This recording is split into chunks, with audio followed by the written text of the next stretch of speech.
அன்புக்குரியவர்களே, அஸ்ஸலாமு அலைக்கும். நன்மையான காரியம் செய்தால் 5 நல்ல பலன்கள் உலகத்தில் கிடைக்கும் அப்படிங்கிறத இதுக்கு முன்னாடி உள்ள ஒரு காணொளியில் நம்ம பார்த்துட்டோம்.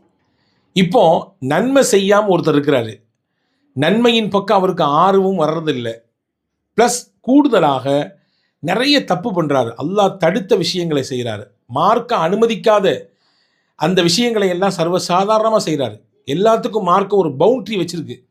எப்பொழுதுமே அவர் அந்த பவுண்டரியை தாண்டி தாண்டி தாண்டி தாண்டி தான் போகிறாரு. இப்போ இதனால் என்ன விளைவு ஏற்படும்?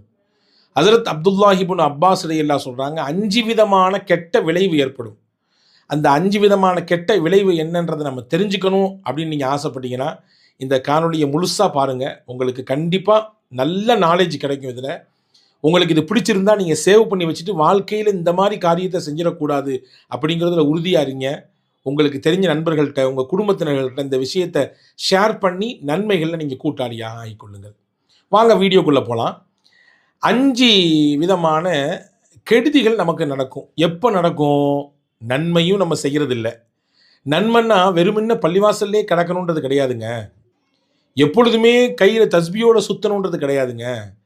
எப்பொழுதுமே ஒரு முஸ்லீமினுடைய ஆடையில் அப்படி முழுக்க முழுக்க பெரிய தாடியை வைத்துக்கொண்டு நீல அங்கியை உடுத்தி கொண்டு எப்பொழுதுமே அந்த மாதிரியான தோற்றத்தில் இருக்கணும் அப்படிங்கிறது கிடையாதுங்க. முஸ்லீம் என்றால் வாழ்க்கையிலே தன்னுடைய அன்றாட செயல்பாடுகளில் இஸ்லாத்தை எடுத்து பின்பற்றக்கூடியவர், இஸ்லாத்தை வெளிப்படுத்தக்கூடியவர், அவர்தான் முஸ்லீம்.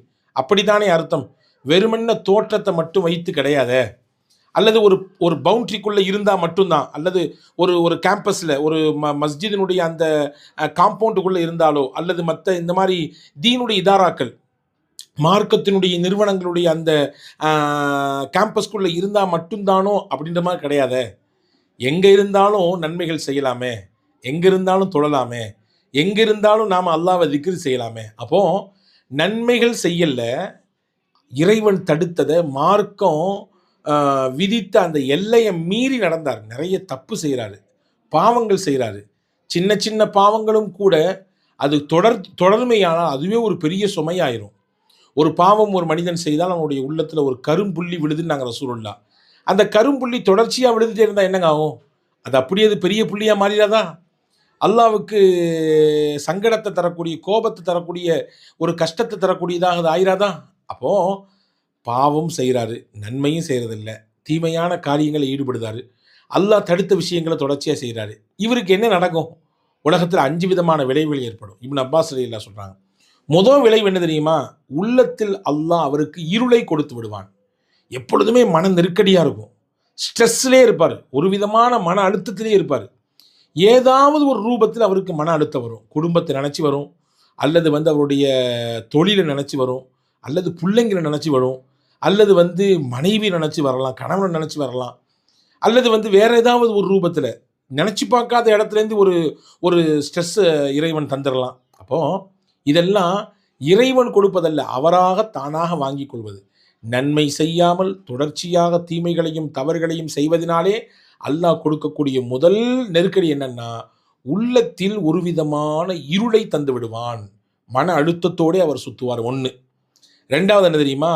எப்பொழுதுமே அவருடைய முகம் பீதி வயப்பட்டு இருக்கும். ஒரு விதமான இருக்க நடை முகத்தில் இருக்கும், ஒரு பிரகாசம் இருக்காது, முகத்தில் ஒரு தேஜஸ் இருக்காது, ஒரு ஒளி இருக்காது. எப்பொழுதுமே அவருடைய முகம் இருளடைஞ்சு போய் இருக்கும். இது 2வது இறைவன் தரக்கூடிய பிரச்சனை. 3வது, அவருடைய உடல் சோர்வாகவே இருக்கும், அல்லது உடல் ரீதியான பல நோய்களை, பிரச்சனைகளை அவர் நாளுக்கு நாள் சந்தித்து கொண்டே இருப்பார். காரணம், நன்மையும் செய்யவில்லை, தவறான தீமையான அல்லாஹ் தடுத்த காரியத்தையும் தொடர்ந்து செய்து கொண்டிருக்கிறார். எனவே 3வதாக அவர் சந்திக்கக்கூடிய விளைவு இது. 4வது ரொம்ப முக்கியமானதுங்க, ரொம்ப முக்கியமானது. அவர் சம்பாதிக்கிற, அவருக்கு சேரக்கூடிய காசு, பணம், நகை, துட்டு, இதில் எதுலேயுமே அல்லாஹ் பரக்கத்தை கொடுக்க மாட்டான். அவருடைய வருமானங்களில், அவருடைய தொழிலில், அவருடைய வியாபாரத்தில், அவர் சம்பாதிக்கக்கூடிய காசு பணத்தில் அல்லாஹ் பரக்கத்தை எடுத்து விடுவான். ஏன்?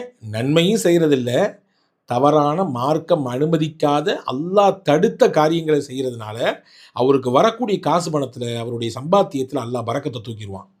5வது விஷயம் என்ன தெரியுமா? மக்கள் மனங்களில் இவரை பற்றி ஒரு வெறுப்பை அல்லாஹ் ஏற்படுத்திடுவான். அந்த ஆளை மனுஷன் பக்கத்தில் போவானா, என்ன பெருசாக செஞ்சிட்டாருன்னு சொல்லி அவரை எல்லாம் நீங்கள் புகழ்றீங்க பெருசா? என்னைக்காவது ஒரு நாள் அவர் நல்ல காரியத்தை செஞ்சுருக்காரா, நன்மையான விஷயத்துக்கு துணை நின்றுருக்காரா, அப்படின்ற மாதிரியான வெறுப்பை தான் மக்கள் மனசில் அல்லாஹ் கொடுப்பான். இப்போ இந்த 5 விதமான பின் விளைவுகளை, நன்மை செய்யாமல் தொடர்ச்சியாக வாழ்க்கையிலே தீமையை அல்லாஹ் தடுத்ததை, மார்க்கத்தினுடைய எல்லை மீறி அவர் நடக்கும் பொழுது இந்த 5 விதமான விளைவுகளையும் அவர் வாழ்க்கையிலே சந்தித்தே தீர வேண்டும் என்று ஹஜ்ரத் இப்னு அப்பாஸ் ரலியல்லாஹு தஆலா அன்ஹு சொல்றாங்க. எனவே அன்பான சகோதரர்களே, அருமை தாய்மார்களே, சகோதரிகளே, இந்த விஷயங்களை நாம் தவிர வேண்டும் என்று நீங்கள் ஆசைப்பட்டால், நாம் எல்லோரும் விருப்பப்பட்டால், கண்டிப்பாக வாழ்க்கையிலே ஒவ்வொரு நாளும் எப்படி மூச்சு விடுவது அவசியமோ, ஒவ்வொரு நாளும் எப்படி தண்ணீர் குடிப்பது அவசியமோ, ஒவ்வொரு நாளும் வாழ்வதற்கு எப்படி உணவு உட்கொள்வது அவசியமோ, அந்த மாதிரி ஒவ்வொரு நாளும் நன்மை செய்வதும் அவசியம்.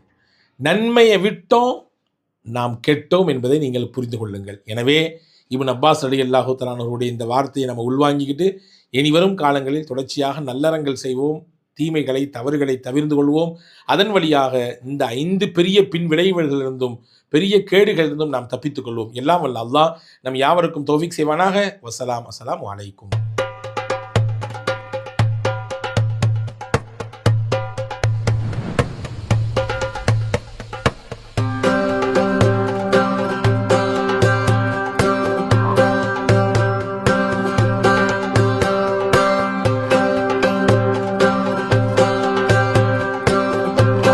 Kareem's Biryani Paradise at Liberty and Catering Services, கோடம்பாக்கத்தின் அறுசுவை அடையாளம்.